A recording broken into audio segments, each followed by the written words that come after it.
Hi, this is CH. This video is part of a series of videos titled My ABCs or Absolutely Biased Comments on one investment fund per video to share how an individual investor like you and I can try to find out more about a fund from public sources and do some basic research or simple due diligence on the fund before deciding to buy or walk away. Some quick disclaimers before we start. This is not a product sales pitch or a recommendation to buy. I'm not sponsored by anyone to do this video. Please do your own research and be clear about the product features and risks before taking any action. The information shown and mentioned in this video is accurate as of the date stated here. In this video, I will be talking about the Nikko AM Singapore Straits Times Index or STI ETF that goes by the Bloomberg ticker DBSSTI. This week is Singapore's general election 2025. Where we'll see many rallies and debates featuring various political parties as they present different views of how Singapore should progress going forward. As such, I thought I should take this opportunity to cover a Singapore-focused fund as well. Singapore is a tiny little island country located south of the Malaysia Peninsula, a little red dot in the world map that can't be seen unless you zoom in multiple times. The country is, however, a modern city with around 6 million population squeezed in a small land size of 736 kilometers square, and is one of the most successful countries in the world promoting racial and religious diversity and harmony. The rapid growth of Singapore with just 60 years of independence is attributable to the strong determination and swift actions taken by the forefathers and pioneer leaders of the country. Today, Singapore is well recognized for its city planning, quality airport and airline, and an established regional financial hub, among other things. So, what does Singapore offer as a country location for equity investors? Let's take a look using the Nikko AM Singapore STI ETF as a vehicle to access this market. Nikko Asset Management, or Nikko AM in short, was formed in 1999 from the merger of Nikko Securities Investment Trust and Management and Nikko International Capital Management. In 2007, Citigroup acquired majority shares of Nikko AM. This was a big news back then, as this was the largest buyout of a Japanese company by a foreign party. However, 2 years later in 2009, Citigroup decided to retreat businesses from Japan and sold the Nikko AM stakes to Sumitomo Trust and Banking. Over the next few years, Sumitomo Trust and Banking merged with Chuo Mitsui Trust Holdings and formed Sumitomo Mitsui Trust Group. This new parent entity eventually made Nikko AM a directly owned subsidiary in 2019. While having a strong Japanese heritage, Nikko AM brands itself as a global asset management firm and operates in 12 countries and regions globally, managing over $230 billion of AUM. Nikko AM made several business acquisitions in the Asia region in 2011. One of them was the acquisition of DBS's asset management arm, and along with that, several funds, in particular the Shenton series and as well the Singapore STI ETF covered in this video, were taken over by Nikko AM. This is why all these funds and ETFs still have a DBS in their Bloomberg tickers. Nikko AM also made news in 2017 by acquiring 15% stake in ARK Invest, and as part of the partnership obtained exclusivity in select Asian countries to offer ARK solutions. The Nikko AM ARK Disruptive Innovation Fund was launched in 2019 as a result of that and attracted quite a lot of AUM.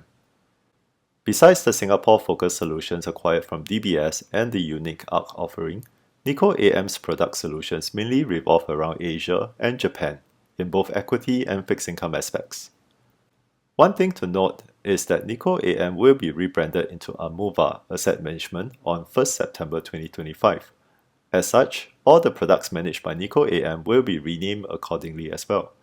The Nikko AM Singapore STI ETF covered in this video will then be renamed into Amova Singapore STI ETF on the same date. There is a press release explaining the rebranding rationale, but I personally like Nikko AM better and find these rebranding exercises usually a waste of money. As a passive ETF, the Nikko AM Singapore STI ETF tracks and replicates the Straits Times Index. We'll spend a quick few minutes to run through this index. The Straits Times Index or STI is the primary benchmark to represent the Singapore stock market. and is a part of a series of indices created jointly by FTSE Russell, SPH Media, and Singapore Exchange. Here are the 6 indices within the series. Given the small size of the Singapore stock market, only the STI is more commonly referred to and used for statistics and investment purposes. The rest of the indices are hardly seen and used at all. The STI contains the top 30 eligible companies from the FTSE ST All Share Index, which in turn has about 93 constituents. So while 30 looks like a concentrated portfolio, it includes probably the most common companies that investors would go for in this small market. The Singapore stock market is also heavily skewed towards banks and REITs, resulting in over half the STI being comprised of banks and about 15% real estate in terms of sector breakdown. Constituent weights are defined by free float adjusted market cap. As a result, DBS, the largest local bank in Singapore, takes about 25% weight in the index.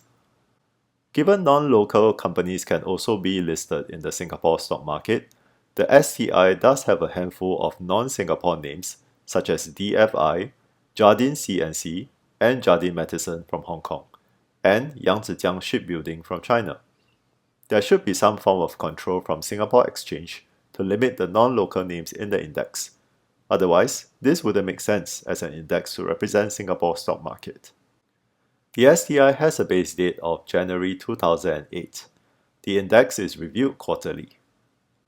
The index fact sheet contains performance charts and performance data. However, we will be referring to the ETF performance later for practical purposes.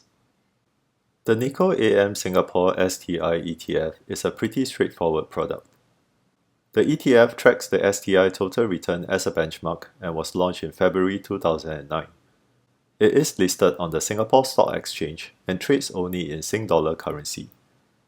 Management fee is 0.2% and TER is around 0.26%, which I think is acceptable for a single small country equity ETF. The ETF AUM is around 870 million Sing dollars, which is already a decent size, as not many investors outside of Singapore would consider a Singapore-specific ETF. Portfolio construct is near identical to the benchmark, except that the ETFs need to hold a small amount in cash equivalents for liquidity purposes. The ETF has a 0.15% tracking error on a 3-year annualized basis. Morningstar provides a bit more statistical data on the ETF. Given the construct of the benchmark and the constraints of the Singapore stock market universe, we can see that this is expected to provide a large cap value focused exposure.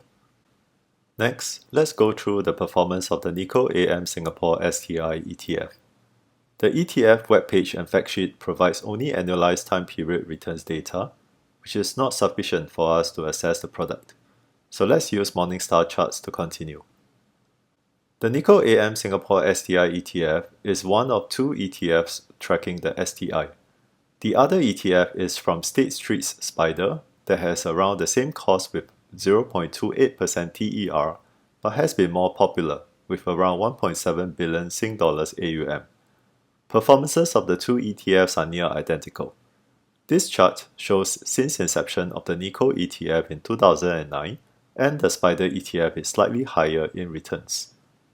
However, if we adjust the time period to 5 years, we can see both ETFs have delivered identical returns. As such, while the Nikko ETF is smaller in AUM, on performance basis there is no difference picking one over the other. Another Singapore-specific index available is the MSCI Singapore Index. Here, we compare the Nikko ETF against the iShares MSCI Singapore ETF and the Xtrackers MSCI Singapore ETF. It can be clearly seen that STI shows a more stable and better performance track record than the MSCI Singapore Index ETFs. Next, let's explore the more important question. Is the Singapore equity market worth investing in? In this 10-year chart, I've put in the Nikko ETF comparing with MSCI All Country Asia ex-Japan Index, FTSE ASEAN 40 Index, and iShares ETFs covering Malaysia, Indonesia, Philippines, China, and India. What we can see is that the Singapore equity has clearly delivered better returns compared to Malaysia, Indonesia, and Philippine equities, and ASEAN in general as well. Therefore, if you are looking to invest in equities in the ASEAN region, Singapore presents itself as a superior pick. Comparing against the big boys of China and India gives a mixed result. China had a stellar outperformance in 2020 and 2021, but had collapsed thereafter and has not yet recovered. Burdened by internal political issues and the trade war with US, it is questionable when will China enter its next round of strong growth period. India, on the other hand, has had a far better performance than China and is probably the best performer in Asia in the past decade. It has also exhibited increased volatility recently though, so the world is also observing if India can continue to do well. Looking at near term with this 3-year chart that kind of reflects post-COVID period, we can see that Singapore has actually delivered the best and the most stable performance compared to the same group. This again makes the Nikko ETF a worthy consideration for investors looking to allocate into Asia equities. Next, we compare the ETF against some of the mutual funds in this category. Over a 10-year basis, only the Lion Global Singapore Trust has outperformed the ETF, showing it is tough to run an active strategy in a small market like Singapore. Looking at near term with a 3-year chart again, it can be seen that only Lion Global Singapore Trust is a clear outperformer. However, I would not suggest going for this fund as it has less than 100 million Sing dollars AUM. Also, a key returns attributor in the fund is SEA Limited, which is listed as an ADR in the US instead of Singapore, so it is not a perfect comparison with the ETF. In any case, this again shows that the Nikko ETF is a viable pick even when comparing against active funds. However, remember that STI is heavily skewed with the 3 local banks comprising over half the portfolio. So would it be better to just pick and choose a few Singapore stocks to invest in instead? Let's throw in the top 10 holdings in STI and see how they have performed. Here are the first 5. Here we can see the 3 local banks DBS, OCBC and UOB have all done better than the STI in the past 10 years, with DBS significantly leading the pack. Given these 3 names comprise over half the STI, it can be inferred that most of the other half of the STI are poor performance. Indeed, we can see here CICT REIT delivering about the same as STI, while Singtel has underperformed. Here are the next 5 holdings. Of this, ST Engineering and SGX have delivered good performance. Capital Land Ascenders REIT appears to have outperformed the STI, but it can be seen that the outperformance was actually prior to 2022. Keppel has delivered about the same as STI, and Jardine Matheson has underperformed. Now, of course, all sectors go through market cycles, and what has done well in the past decade doesn't mean they will do well in the next decade. However, there is some sense to consider investing in just the 3 local banks. Firstly, the 3 banks comprise 54% of the STI. They have a significant impact on the overall returns of the Singapore equity market. If the bank sector suffers for whatever reason, the entire STI performance will suffer as well. Secondly, the Singapore stock market is small, with less than 100 stocks in the FTSE ST All Share Index. The construct of the STI will likely have the same 30 names and similar weights going on for a long time. Without a diversity of choices, investing in 3 names directly versus investing in 30 names through an ETF may not give much diversification differences. Thirdly, one key reason why the 3 banks have done so well in the past decade is because banks are not bounded by physical constraints to grow their businesses. They depend on the financial and political stability of Singapore to attract money inflows from both local and foreign investors, and their financial products can invest globally. Most other companies in the list are restricted by physical limitations, such as land costs and rental demand for REITs, or subscriber growth constrained by population for telecommunications, and therefore tend to have limited upside. So for investors that can and prefer to go with direct stocks instead, it is potentially viable to just go with the 3 local banks and skip the REITs and other small components in the index. With that, let's summarize our findings. The Nikko AM Singapore STI ETF is managed by Nikko AM, an established Japanese asset manager who acquired the product alongside with others from DBS. This ETF is one of two ETFs tracking the Straits Times Index or STI. STI is the primary index used to benchmark the Singapore stock market by having the top 30 companies in its portfolio. Both ETFs have near identical performance. The Singapore stock market, represented by STI, has exhibited a better and more stable track record than most other markets in the Asia region in the past decade, making it a worthy consideration for both local and global investors looking to invest into Asia equities. The ETF itself has exhibited better returns than most active mutual funds covering Singapore equities. This shows it is more efficient to invest in Singapore stock markets through a passive strategy. Investors who can and prefer direct stocks exposures can consider investing in just the three local banks, i.e. DBS, OCBC and UOB instead, which has shown to generate a better return than the ETF in the long run. In summary, this video shows that Singapore equities is an interesting investment proposition, and the Nikko AM Singapore STI ETF is a decent approach to consider for investors who are interested. This concludes my absolutely biased comments on the Nikko AM Singapore Straits Times Index or STI ETF. If you find this video useful and would like to see more related contents, please subscribe to the channel. Thank you and have a great day.